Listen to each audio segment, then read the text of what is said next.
One of the biggest issues in all of strength and conditioning is the fact that we like to, I say we as a community, make problems and create problems so we can be solution providers.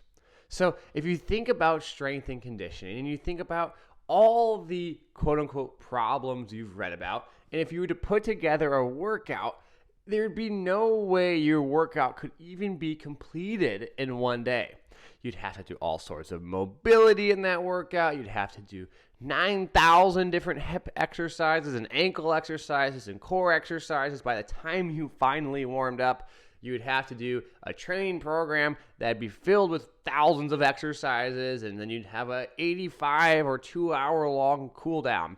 The point is, if you looked at all the things that were recommended that you should do, the laundry list of them all, there's no way you can even do them all. It's not possible. And so it brings up the question, are those actually problems? Well, they might be a problem, I guess you could say, but the magnitude or severity of that problem can change maybe based on that person. So for one person, I guess technically it might be an issue, big air quotes there. But for another, it actually might be a real problem that they need to deal with. And so I think what happens as a strength coach, we need to take our time and try and look at what really matters. What is getting someone more powerful?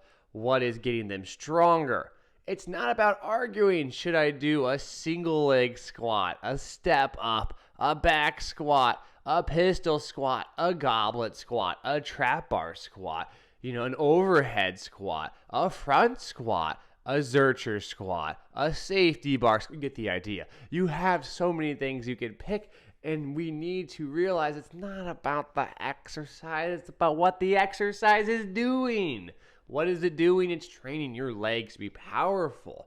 And if you know what you're actually trying to accomplish with that exercise, you're not just doing an exercise for the sake of an exercise, then there's no reason why you shouldn't be able to pick from a series of 20 different exercises and basically get the same result.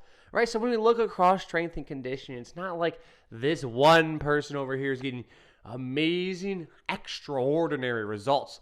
And it's not like this person over here is getting like extraordinarily bad results. And their programs might be so extremely different. And what that tells us is that it's not really about the exercises, because on the surface, those programs, I should say, might look really different with the exercise methods, like what they're using as the exercises, but the impact on the body might be very much the same. So as a strength coach, one of the biggest issues we can get caught up in is just trying to do everything, because in the long run, you're basically just doing nothing. If you're not focusing your energy on the areas that really matter, well, then you could focus on 9,000 things that don't really matter. And if you don't focus on the one area that really matters, you're not going to get as much bang for your buck. In other words, as much gains, as much progress. So when I train or I have someone I'm training, it's always centered around a key performance indicator, a KPI. And this is something that we hang our hat on and say, look, if we got that better, I think I got the athlete a lot better, or at least more likely to succeed. Now, this key performance indicator, we're not going to talk about this here today. It's not back squatting. It's not trap bar squatting. It's not an RDL. That's not what it is. It is something that is relatable to sport and something that we would assume has a high level of transfer. So two keywords there, sport specificity and transfer. Again, that's a whole nother discussion.